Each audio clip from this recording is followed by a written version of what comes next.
Hey guys, in this video we're going to be taking a look at Anthony Joshua and his inability to control the line with his rear hand and some of the problems that represents and some of the ways that he can improve on that, and yeah, some interesting stuff that I found in the video. So first off, one thing that he does, he crosses the line sometimes and he has his hands down, okay? There are coaches on YouTube that teach you to move your head without bringing your hands with you. Tony Jeffries is one of them. He has a video about it. It's really, really bad for you. It creates a lot of problems. If you want to hear more about what those problems are, I'll probably talk about a lot of them here, but we talk about a lot of them on Patreon all the time. So check it out. But he gets to the line, and because he doesn't have any control over the line, his hands are down, right? As he crosses, he's going to be bringing his head toward his knee to get into position one, but he has to get across this jab, right? And if he's not controlling it with this hand, and then he doesn't control it with this hand, that means, as by the time he gets to that position, it's going to be able to connect the line and just move straight into his face, okay? So Usyk recognizes that Anthony Joshua is going to be moving to that position, and he just lets the shot go, right? And that puts Joshua into all kinds of trouble because he gets hit with a shot that he doesn't see coming, and it kind of snaps his head a little bit, right? It gives Usyk the opportunity to throw more punches. And again, this happens because he changes positions with his hands down, right? He gets caught with a really, really easy shot, something that someone at Joshua's level should not be getting hit with. Now, he makes this error over and over and over again, and because he gets into this position, and he's not feinting, he's not probing, he's simply relying on the shoulder feint timing, which doesn't work against the most decorated amateurs of all time. It doesn't work against really high-level fighters who have fought many amateur fights. And Joshua is very inexperienced in terms of number of fights, and not only that, but fighting southpaws as well. And this really works against him in his understanding, because he's not going to understand all the times at which Usyk is ready to control the line, because he cannot control the line in those positions himself. As we see here, with his active guard, he doesn't cross the line with a feint, with a probe, with lead hand control, or even with a block. And it takes him a lot of time in this fight to figure out that he's supposed to do that. And every time he makes a mistake like that, he runs the risk of getting hit with a big shot that costs him a round. Now, the difference between Usyk and Joshua in terms of technique and all that stuff, most people probably don't see it as very much. I particularly see it as a lot. I think Usyk is much more highly tuned athlete than Joshua. I think he's almost twice as fast in theory. And I have a video on YouTube, or on Patreon, I talk about speed being an illusion, hand speed. It's not about your ability to move your hands, it's about your ability to move your weight that's important. And Usyk is much more capable at moving his weight than Joshua is.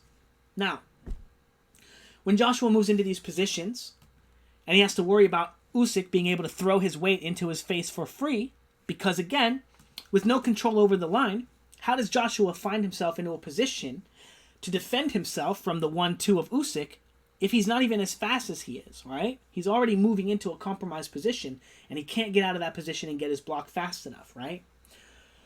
So he has to learn to control the space between him and Usyk with something. Well, he can't do it with his left hand, right? If he's trying to get to the front foot, because that's pushing his left arm out in Narnia, away from his opponent's target, because his right shoulder is moving towards the line. So that means he has to use this hand, which means he either needs to throw a punch, he needs to feint, he needs to probe, or he needs to throw up a block. These are the ways that you would control the line. And in my Fouts boxing theory and the way that I teach and coach boxing, all of these ideas accomplish a very similar thing, right? Feinting, probing, blocking, and even straight punches. They control the line, okay? Most of the time, you're not going to knock your opponent out with a straight punch. You're going to get them to react, right? So you do something, you get them to react, and then now you punch them in the face for their reaction. You say, hey, you shouldn't have done that, right? And you make them pay for it. But Joshua doesn't have a way to get to the front foot all the time and ask his opponent a question and make them pay. Line up his body mechanics in a way that he can set a trap for his opponent when they look to engage and disrupt his line, okay? So when Joshua moves to this front foot position, Alexander Usyk is saying, okay, it's my opportunity to attack him. He doesn't even have his hands up to defend this position, so that'll be the first thing that he has to do before he can even leave this position. Otherwise, I'm going to hit him, and Joshua can't even leave the position safely. He tries to move straight back and gets caught with a left hand. Now, a few of the things that he can do, okay, one of the ones that he does here, he moves into this position after slipping, and now look at his glove, right? He gets a block up, and he just gets his right arm up, and now he is able to disrupt Alexander Usyk's attack. 1, 2, 3 beats of Alexander Usyk's attack with one block. Because Alexander Usyk has to come from so far away, just a little bit of control on the line goes a long way for him. Because Alexander Usyk has to continue interacting with this lead hand, the new lead hand, once Joshua changes position into his active guard on the front foot. Once he has control of this position, and he's controlling it, Usyk has to make sure he stays here, because Usyk is short. He has to pendulum step into Joshua so that he can get close enough to land a punch. So all of this time that Joshua is in this position, he should be setting up his punch, and Alexander Usyk needs to be setting up his punch for when he gets into position with his feints and probes. So then he controls him with the right hand. Now Joshua is in the perfect position to, in theory, throw his left hook, but Usyk is just so much faster of an athlete than him. He's able to beat him to that position and then beat him out of it with the hook before Joshua can let his hook go. But I want to point out the fact that simply by controlling this position, he was able to find so many more beats on the line to sit with Usyk for him to be able to throw a counterpunch. And this is very, very, very important because that little bit of control gives him the opportunities he needs to interact with Usyk in a positive way on the line rather than just simply getting punched in the face like the earlier examples and moving off. Now, other ways, okay? Well, this is a bad example. Again, Joshua moving into this position. No lead hand control, no nothing. Gets punched right in the face. He does get away from this punch, but this is the one where he tries to cross the line for free. He doesn't give any feinting, no probing, doesn't control the line at all. He just tries to move his head to the outside of Usyk's lead hand and across Usyk's head for free and gets punched in the face. You have to control the line. You have to interact with your opponent. But because of the fact that when he moves into this position, he doesn't feint and he doesn't do anything with his right hand, he doesn't force Usyk to interact with his right hand, which means Usyk is free to interact with his head. Okay?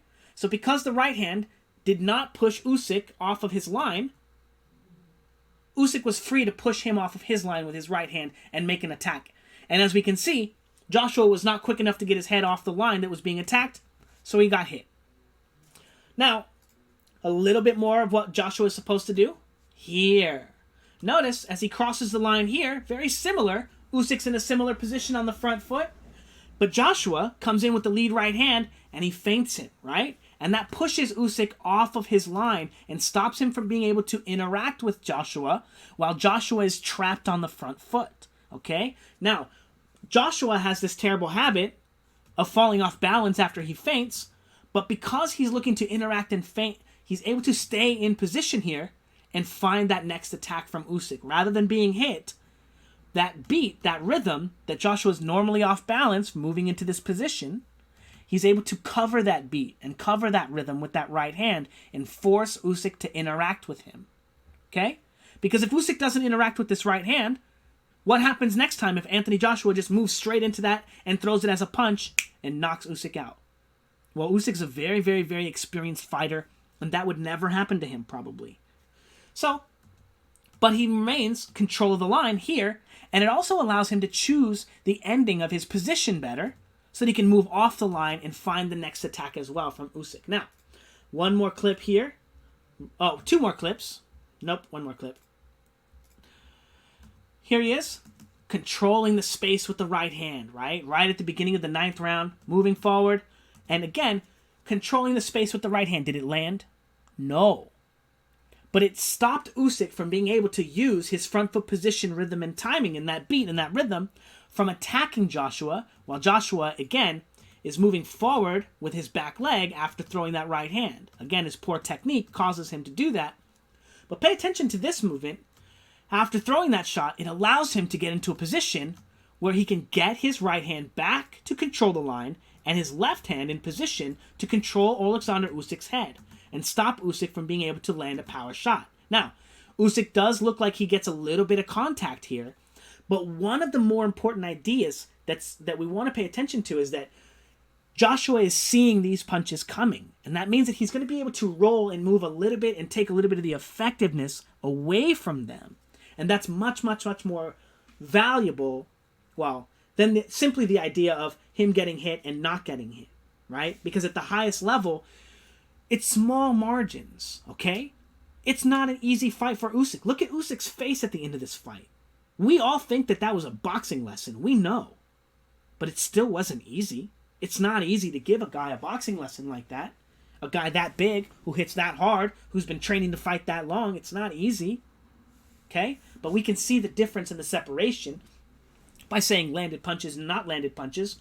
But it's being able to roll and move away from punches like this that allow you to get into the 9th and 10th and 11th rounds of fights with people who are better than you. Right? Find opportunities to take advantage of your maybe seemingly more powerful striking, yada, yada, yada. Anyway, he gets a little bit of control. He even gets a little bit of a left hook-ish thing on him, right? Trying to touch him with that shot there. Psh, psh. But controlling here with the right hand again when he moves into this position, and that allows him to more accurately see the end of Usyk's position and find this punch as well. Okay? So again, we can see there him being able to roll and get a little bit out of the way and take some of the power and see these punches coming. But because of the fact that he's looking to control the space with his hands as he moves into these positions through his active guard, okay? Now, normally, Joshua is very good at controlling the space with his lead hand, his left hand. And then anytime he changes positions, he's actually probably just throwing his right hand at somebody and punching them in the face, right? Thinking about it like Vladimir Klitschko, right? That's his rocket. He doesn't have to let his rocket go, so he just beats people up with his left hand. Now, that's a very, very, very, very, very, very flawed thinking of and style of boxing. You don't want to think about like boxing like that. You want to be using your positions to set up attacks and bait attacks into positions, right? Like Usyk did in this fight. Like, did Usyk did anything that was spectacular? Like, were you just like, oh, I haven't seen that before? No, you were like, wait, when's he going to do the cool shit? Wait, when's he going to do the cool shit? And he put on a boxing clinic with ones and twos, right? Ones and twos. Anyway, controlling the line is also going to help you always understand where the line is, okay? Everything that we do in boxing is in relation to our opponent. So when a coach tells you that you can do this with your hands down or that with your hands down or this or that, it's not about having your hands down, right? It's about having your hands in a position to interact with your opponent, okay? And if you're not keeping your hands up, you're not always going to be able to see punches coming and move and react to them, right? As we can see Joshua able to not only see the left hand coming, catch it, mostly, but able to block and stay in position to find the next possible punch from Usyk as well. Again, one of the advantages of having constant control of the line. Anyway, if you guys are interested, the full fight film study is going up. Rounds 6 through 12 are going up. It's $10 to sign up, $10 a month. Yeah, there's hundreds and hundreds of film studies on there. And it's... Someone suggested me changing it to $5 instead of $10. No. It's an ever-growing library. It will always be getting bigger every time there are new fights. And there are hundreds and hundreds of videos there. So, no. Suck it.